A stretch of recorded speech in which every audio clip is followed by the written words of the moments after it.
শেখ ফেরদৌস আপনি লিখেছেন, খেলার জার্সি পরে নামাজ পড়লে তা আদায় হবে কিনা? নামাজ তো আদায় হয়ে যাবে, কিন্তু এ ধরনের জার্সি পরে নামাজ পড়া অনুচিত। কারণ আল্লাহ তাআলা বলেছেন, ইয়া বানি আদম খুযু যিনাতাকুম ইনদা কুল্লি মাসজিদ। নামাজের সময় সুন্দর মানানসই পোশাক পরার নির্দেশনা আল্লাহ তাআলা আমাদেরকে দিয়েছেন। অতএব খেলার জার্সি পরে নামাজ পড়া নামাজের প্রতি অবহেলা, কিংবা নামাজকে সিরিয়াসলি নেওয়ার মতো বিষয়, সেটার খেলাফ এবং সেটার পরিপন্থী হয় আচরণটি। সেজন্য খেলার জার্সি পরে নামাজ পড়া উচিত নয়। এটা এক ধরনের পাতলামি এবং এক ধরনের আমাদের নামাজের প্রতি যে শ্রদ্ধা, যে দায়িত্বশীলতা, সেটার খেলাফ হয়। নামাজ পড়তে গেলে এমন পোশাক পরে আমাদের নামাজ পড়া উচিত যে পোশাক পরে আমরা সম্মানিত ব্যক্তিদের সাথে সাক্ষাৎ করতে যাই, গুরুত্বপূর্ণ কোনো জায়গায় যাই। যে পোশাক পরে আমরা সম্মানিত কোনো ব্যক্তির সাথে সাক্ষাৎ করতে যাই না, গুরুত্বপূর্ণ কোনো জায়গায় যাই না, সে পোশাক পরে যদি আমরা নামাজ পড়তে যাই, সেটা হয় নামাজের প্রতি অবহেলার শামিল। যদিও এভাবে নামাজ পড়লে নামাজ আদায়ী হয়ে যাবে, কিন্তু এটা অনুচিত, অনুত্তম। চেহারা, কান, মুখ ছাড়া শুধু ছায়ার মতো অস্পষ্ট ছবি আঁকা কি জায়েজ? যদি কোনো প্রাণীর অবয়ব বোঝা না যায়, কান, মুখ, চোখ, নাক, এগুলো বোঝা না যায়, জাস্ট ডামিটা বোঝা যায়, এরকম হলে সেইটা অঙ্কন করতে কোনো অসুবিধা নেই। এম সুলতান খন্দকার আপনি লিখেছেন, কাল আমার নানির মৃত্যুবার্ষিকী, এই দিনে তার জন্য কি করতে পারি? ভাই সুলতান খন্দকার, মৃত্যুবার্ষিকীকে কেন্দ্র করে কিছু করার নেই, তবে আপনি আপনার নানির জন্য সবসময় দোয়া করবেন, আল্লাহ যেন তাকে মাগফিরাত নসিব করেন। তার কাছে ফরিয়াদ করবেন, আল্লাহ আপনি আমার নানিকে মাফ করে দিন, তার ভুল ত্রুটি ক্ষমা করুন। তার পক্ষ থেকে সাদাকা করতে পারেন, মৃত ব্যক্তির তরফ থেকে যে সমস্ত আমল করা যায় সে আমলগুলো আপনি করতে পারেন। জাস্ট এটুকুই আপনার করণীয়। তাহমিনা আক্তার আপনি লিখেছেন, আমার আম্মু আব্বুর চাপে নানুর দেওয়া জমি বন্ধক রেখে ব্যাংক লোন নিয়েছিলেন। আমার আম্মু আব্বুর চাপে নানুর দেওয়া জমি বন্ধক রেখে ব্যাংক লোন নিয়েছিলেন। এখন লোন শোধ না হওয়ায় সেই জমি নিলামে যাওয়ার পথে, এতে কি আম্মুর কবরে শাস্তি হতে পারে? আর সন্তান হিসেবে আমাদের করণীয় কি?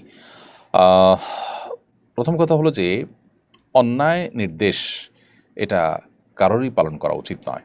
আপনার বাবা যতই চাপ দিয়েছেন, আপনার মায়ের উচিত ছিল এটাকে ডিনাই করা। হারাম কাজে কেউ প্রেসার দিলেও সেটাকে ডিনাই করা উচিত। তারপরে যদি তার ডিনাই সত্ত্বেও তাকে নিরুপায় করা হয়, এরকম পর্যায়ে নিয়ে যাওয়া হয়, তাহলে আশা করা যায় তিনি এর দায় থেকে মুক্ত থাকবেন। তারপরও যেহেতু এ ধরনের একটা গুনাহের কাজের সাথে তিনি জড়িয়েছেন, সন্তান হিসেবে আপনাদের কর্তব্য হলো এখন তার জমি বিক্রি করে হলেও ঋণ পরিশোধ করে দিবেন। এবং তিনি যে অন্যায় কাজ করেছেন, হোক সেটা চাপের কারণে করলে হয়তো অন্যায়ের মাত্রা কমবে, কিন্তু তার অন্যায় তো অবশ্যই হয়েছে। যেটুকুই হোক, সেই জন্য আল্লাহ তাআলার কাছে মায়ের তরফ থেকে মাগফিরাত তলব করবেন, কামনা করবেন, ইস্তেগফার করবেন, আল্লাহর কাছে মাপ চাইবেন।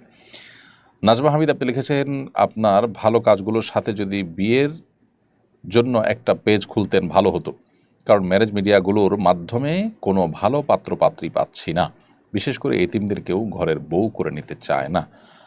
বোন নাজমা, খুব ভালো কথা আপনি বলেছেন, কিন্তু আসলে একজন মানুষ দিয়ে তো অনেক কাজ করা সম্ভব হয় না। যে কোনো একটা কাজকে খুব সুন্দরভাবে গুছিয়ে ভালোভাবে করতে অনেক সময় প্রয়োজন হয়। তো সেটা যদি আমরা করতে যাই, তাহলে সেক্ষেত্রে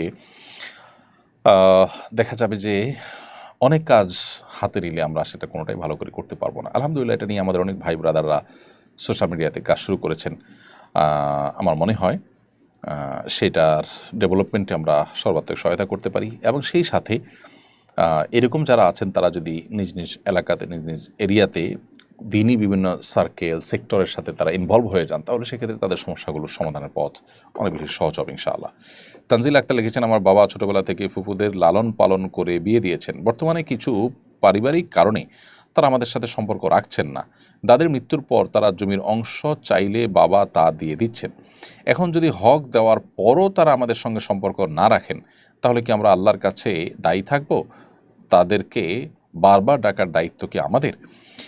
আত্মীয়তার সম্পর্ক রক্ষা করা উভয় পক্ষের জন্য আবশ্যক, তাদেরও দায়িত্ব, আপনাদেরও দায়িত্ব। তারা যে দায়িত্ব পালন করছে না, সেজন্য তারা আল্লাহর কাছে দায়ী থাকবে।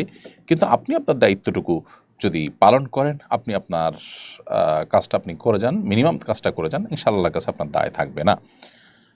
এরপরে রোদেলা ইসলাম লিখেছেন, মা অভিশাপ দিলে কি করব? মা যদি অভিশাপ দেন, তাহলে সেক্ষেত্রে মায়ের অভিশাপটা যদি অযৌক্তিক হয়, অন্যায়ভাবে হয়, তার কোনো যৌক্তিক গ্রাউন্ড না থাকে, তাহলে আল্লাহর কাছে আপনার কোনো দায় থাকবে না। আর যদি তিনি আপনাকে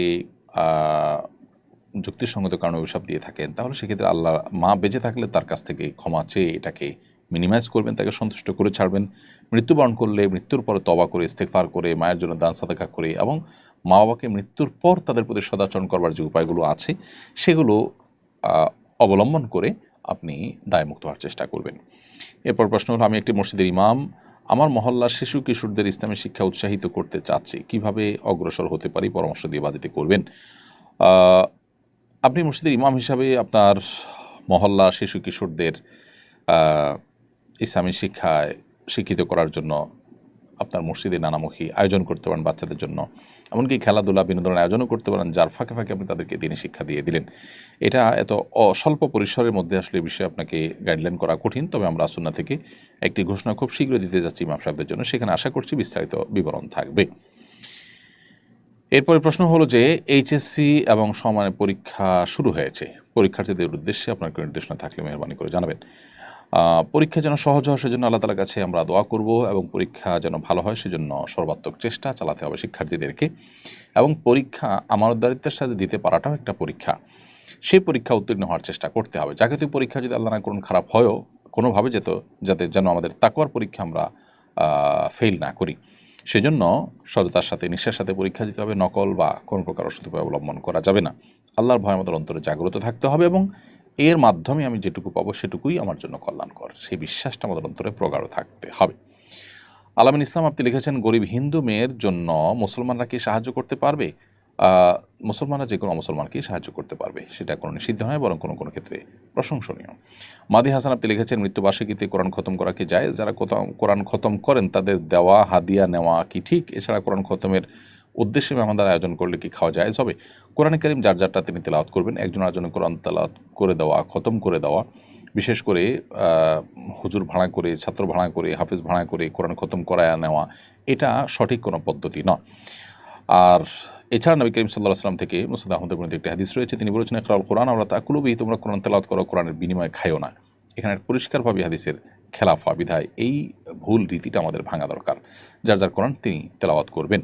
আর আল্লাহ কোরআনে বারবার বলেছেন, আল্লাহ ইসলাম ইল্লা মাসা, মানুষ যা চেষ্টা করে সেটার বিনিময়ে তিনি পান, আরেকজনের চেষ্টা করেন আর বিনিময়ে আমি পাবো, এরকমটি হয় না। অর্থাৎ এখানে আমি কোরআন তেলাওয়াত করলাম আর আপনি আমাকে টাকা দিলেন, সবটা আপনাকে ট্রান্সফার করে দিলাম, এরকম কোনো সিস্টেম কিন্তু নেই। বিধায় এই ভুল প্রথার প্রচলন বন্ধ হওয়া দরকার।